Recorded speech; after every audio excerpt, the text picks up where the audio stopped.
and welcome to In Their Own Words, the story of the American experiment and the words of the people who made it happen.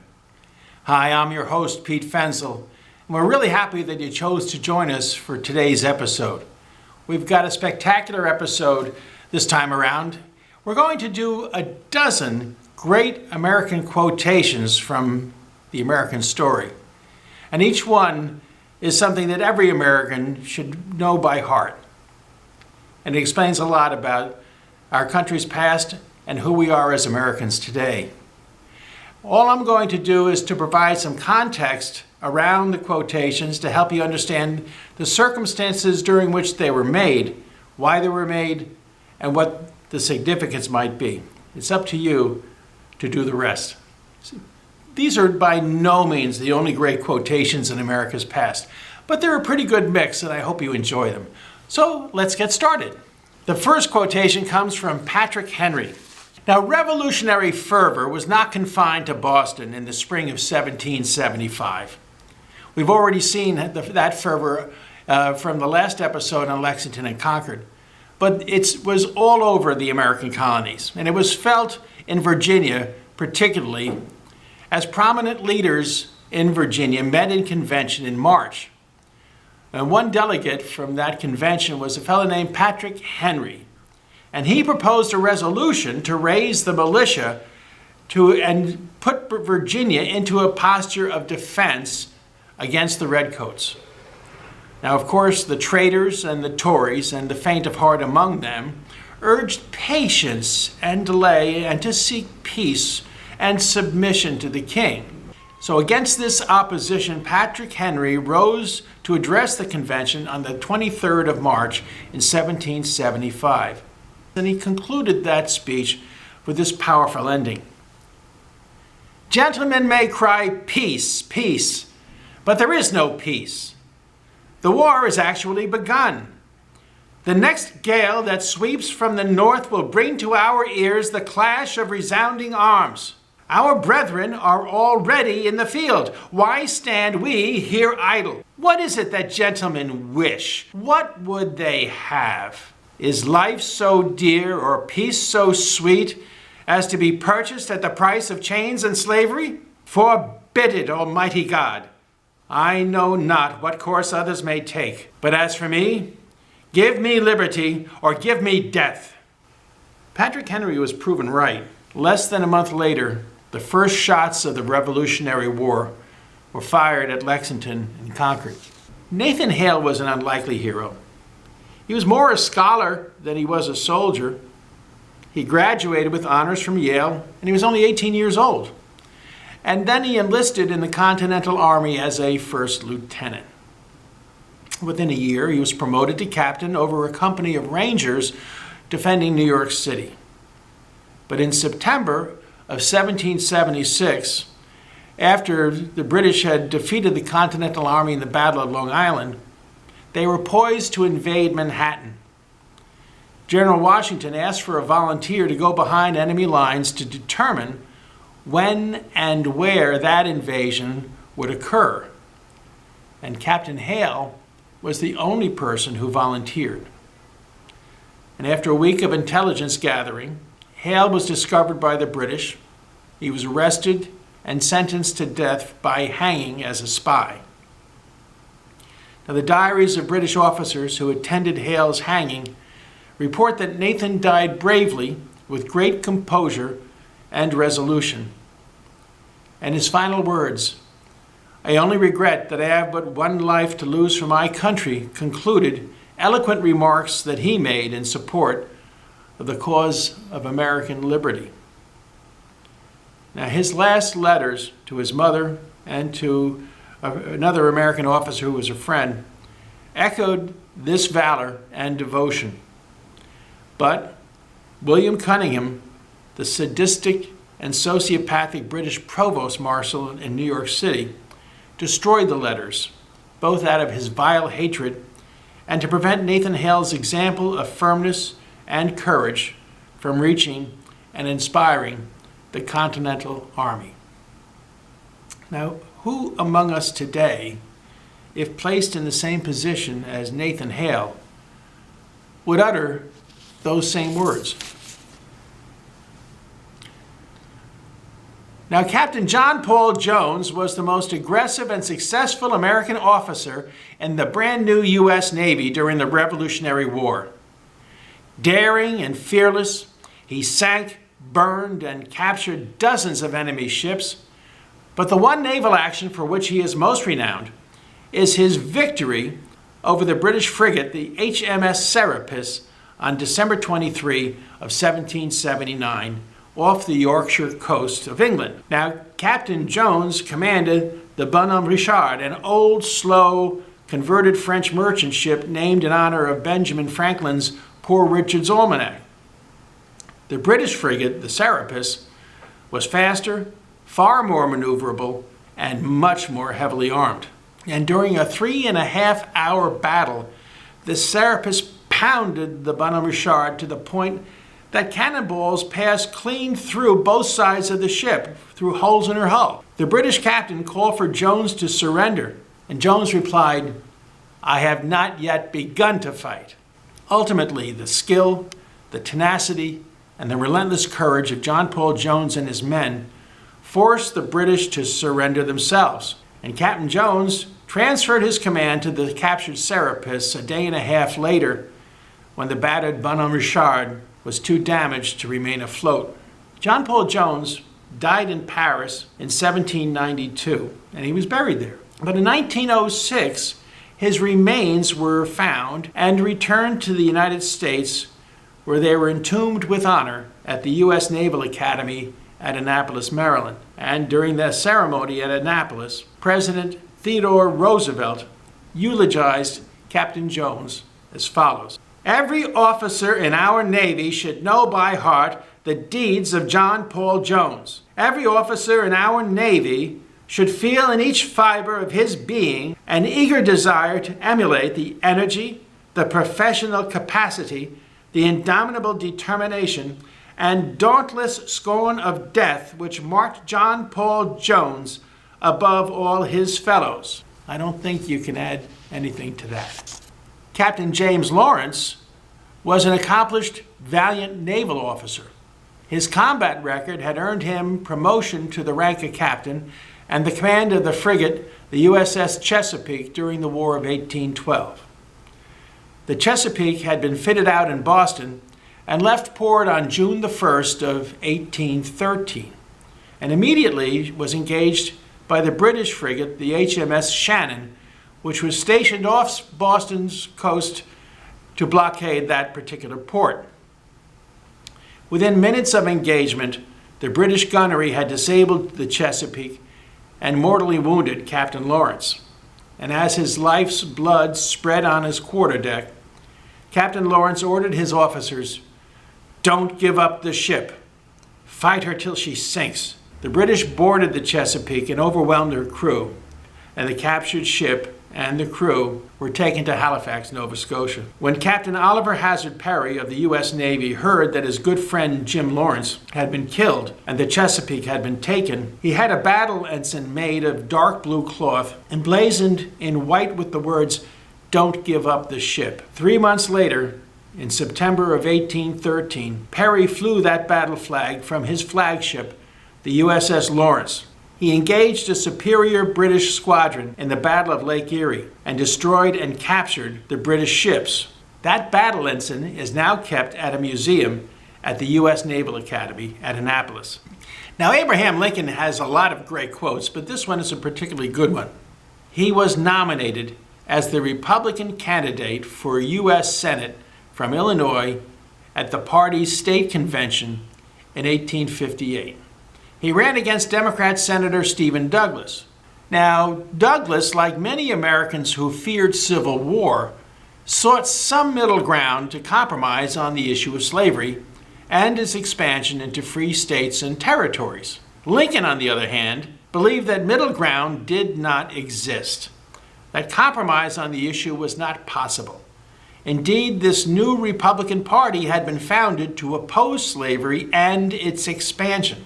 In his nomination acceptance speech at the convention, Lincoln made his position clear, that one was either on the side of freedom or on the side of slavery.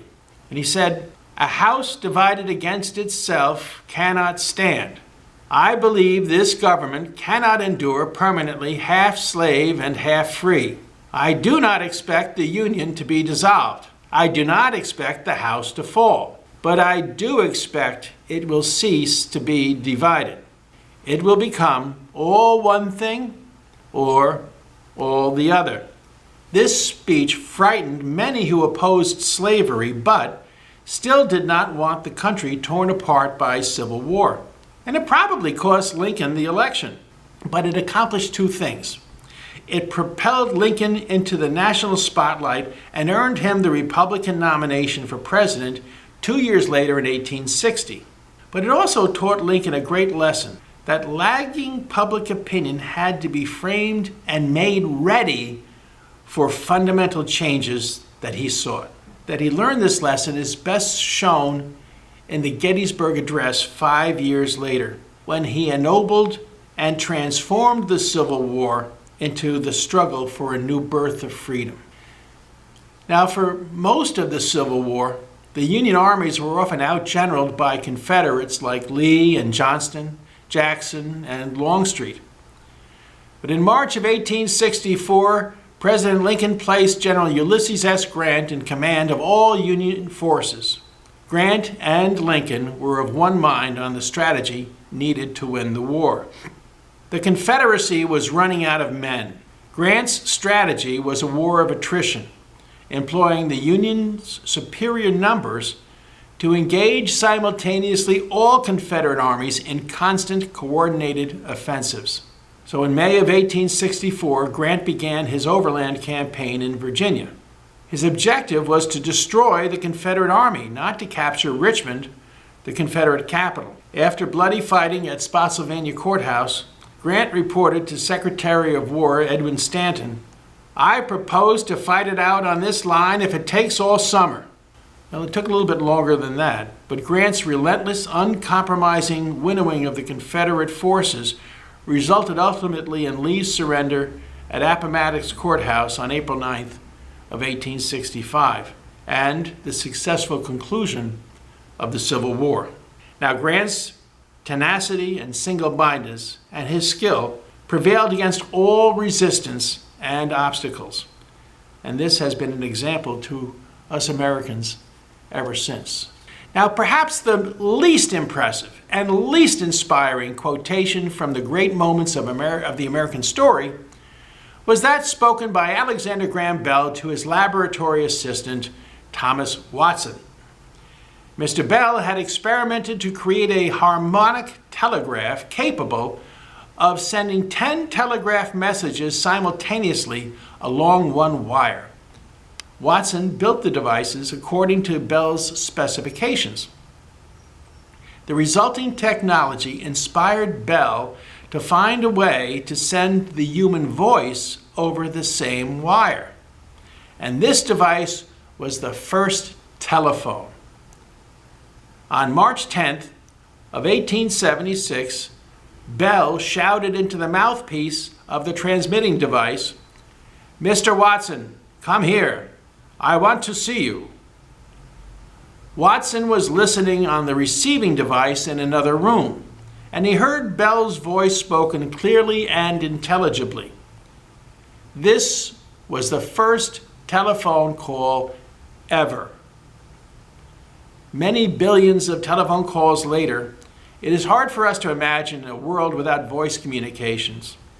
It may be harder to imagine how inventors could accomplish such marvels with such primitive and unprecedented technology. I suppose the lesson for all of us is to persist. Don't be deterred to do the impossible. The impossible only lacks a solution waiting for invention.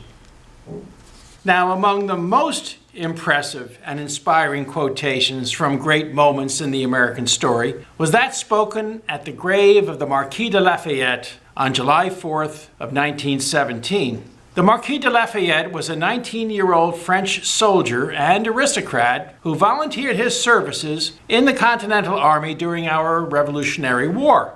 And quickly he proved his worth and formed a lifelong friendship, almost a father-son relationship, with General Washington. In addition to his battle prowess, he was instrumental to secure French military and material support for the American cause, and many American cities, towns, and streets are named in his honor. Lafayette died in 1834 and is buried in Paris in soil specially brought over from Bunker Hill. In June of 1917, General John Blackjack Pershing, commander of the American Expeditionary Forces in World War I, arrived in France with an advance team of about 200 American soldiers. This number would swell to well over 1 million during the coming months. But on the 4th of July of 1917, Pershing visited Lafayette's grave. Lieutenant Colonel Charles Stanton, speaking in French for Pershing, gave a brief speech there commemorating French assistance to the beleaguered American cause in our fight for independence. We now came to France's aid in its time of need. Colonel Stanton concluded his speech with the words, "Nous voilà Lafayette." Translated means, Lafayette, we are here. In the 1920s, the family comedy troupe, the Marx Brothers, Groucho, Chico, Harpo, and Zeppo, were one of the most popular vaudeville acts in America. And as silent films gave way to the talkies, their comedic brilliance found a larger audience in the movies. Their irreverent satire of high society and wealthy hypocrites on film resonated with an American public burdened by the Great Depression. And besides that, they were just plain funny, and we needed to laugh. One famous scene in the movie, Animal Crackers, has been told and retold by folks over the decades. Groucho, in the role of a great hunter, spoke at an elegant dinner party of his exploits on an African safari. And he said, "One morning I shot an elephant in my pajamas. How he got into my pajamas, I don't know. Then we tried to remove the tusks. Tusks. That's not so easy to say. You try it sometime. As I say, we tried to remove the tusks, but they were embedded so firmly we couldn't budge them. Of course, in Alabama, the Tuscaloosa, but that is entirely irrelevant to what I was talking about." We can learn a lot about ourselves from the things that make us laugh.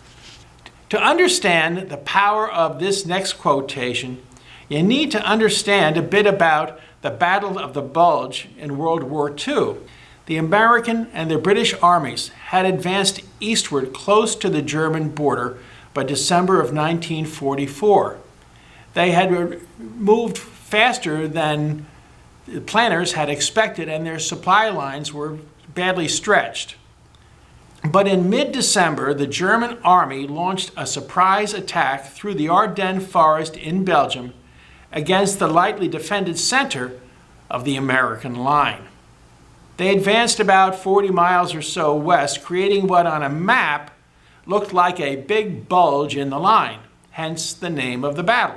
The German objective was to drive northwest to recapture the port of Antwerp. Antwerp was the transportation hub supplying both the American and the British armies. Within 2 days, the Germans had surrounded American forces around the crossroads town of Bastogne in Belgium. They threw everything they had at the vastly outnumbered and outgunned Americans, yet the American GIs stopped them dead in their tracks. On December 22, 1944, the German commander, under a flag of truce, sent a written demand that the Americans surrender or face annihilation. General Anthony McAuliffe, commanding American forces in Bastogne, immediately sent back this written reply. To the German commander, nuts. The American commander. The Germans did not understand the slang reply, so an American soldier who spoke German explained to them, "Du kannst zum Teufel gehen." 4 days later, the siege of Bastogne was broken, the German offensive failed, and the remnant of the German army fled back to Germany to await the coming invasion. The cost was over 89,000 American casualties, with more than 10,000 dead. But Hitler's last reserve force was destroyed, and this hastened the German surrender and the end of the war. Again, the American spirit made all the difference. 250,000 people gathered at the Lincoln Memorial in Washington, D.C. in the summer of 1963 for the March on Washington. They gathered to protest racial inequality and racial segregation, and to promote the passage of civil rights legislation then pending in Congress. Of the many who spoke that day, the last speaker and most prominent was the Reverend Dr. Martin Luther King Jr. His prepared remarks evoked the Gettysburg Address and the Emancipation Proclamation. But as he neared the conclusion of his speech, it was obvious to many that Dr. King's words had not fully resonated with the crowd. It was time for a graceful moment. Suddenly, Mahalia Jackson, that great gospel singer, shouted out to Dr. King to tell about his dream, a theme that he had addressed at other events. King abandoned his prepared text and assumed the familiar role as a Baptist preacher. And he said, "I say to you today, my friends, so even though we face the difficulties of today and tomorrow, I still have a dream. It is a dream deeply rooted in the American dream. I have a dream that my 4 little children will one day live in a nation where they will not be judged by the color of their skin, but by the content of their character. I have a dream that one day, right there in Alabama, little black boys and black girls will be able to join hands with little white boys and white girls as sisters and brothers." The truth and power of Dr. King's words electrified the crowd, leading up to his emotional conclusion taken from a black spiritual. "Free at last, free at last. Thank God Almighty, we are free at last." Now, Dr. King's "I Have a Dream" speech has become a guiding star in America's long journey to redeem the promise of its founding. The most obscene example of the Soviet Union's Iron Curtain was the Berlin Wall. It was a complex of barriers, minefields, and machine gun emplacements separating Russian-controlled East Berlin from the rest of Free Berlin. Its purpose was not to keep people out, but to keep people in. Millions of people who sought to escape communist tyranny. Since the end of World War II, the Cold War raged, a struggle between authoritarian communism on the one hand and free democracies on the other. On June 12th of 1987, President Ronald Reagan visited the city of Berlin to commemorate the 750th anniversary of its founding. He spoke in front of the Brandenburg Gate, with the scar known as the Berlin Wall behind him. He used his speech with plain language and optimistic moral clarity to contrast human freedom from human oppression as embodied in the communist tyrannies. Addressing Soviet leader Mikhail Gorbachev directly, President Reagan said, "Behind me stands a wall that encircles the free sectors of this city, part of a vast system of barriers that divides the entire continent of Europe. Standing before the Brandenburg Gate, every man is a German, separated from his fellow men. Every man is a Berliner, forced to look upon a scar. As long as this gate is closed, as long as this scar of a wall is permitted to stand, it is not the German question alone that remains open, but the question of freedom for all mankind. General Secretary Gorbachev, if you seek peace, if you seek prosperity for the Soviet Union and Eastern Europe, if you seek liberalization, come here to this gate. Mr. Gorbachev, open this gate. Mr. Gorbachev, tear down this wall." 2 years later, the wall came down. 2 years later after that, the Soviet Union collapsed and dissolved under the weight of its own absurdity and corruption. Reagan's moral clarity made all the difference. Well, that, folks, are the 12 quotations that we have for you today. Of course, there's many, many more, and if you have some quotations that are your favorites, pass them along to us in the comments or email them to us. And we'll consider making another episode of similar quotations in the future. But for now, I'd like to ask a special favor from you. If you liked and you think that this episode and this series of episodes is worthwhile, would you please share us with your friends? Whatever platform you are watching this on, you can either do a thumbs up or like us, but in any event, please share us to get the word out. Believe that it's important that people who have never learned this in school and never learned it in the media should have the opportunity to get a better idea of what America has been and its potential for the future, and that it remains an experiment and the last best hope for human freedom on the face of the earth. Thank you so much for watching. God bless you.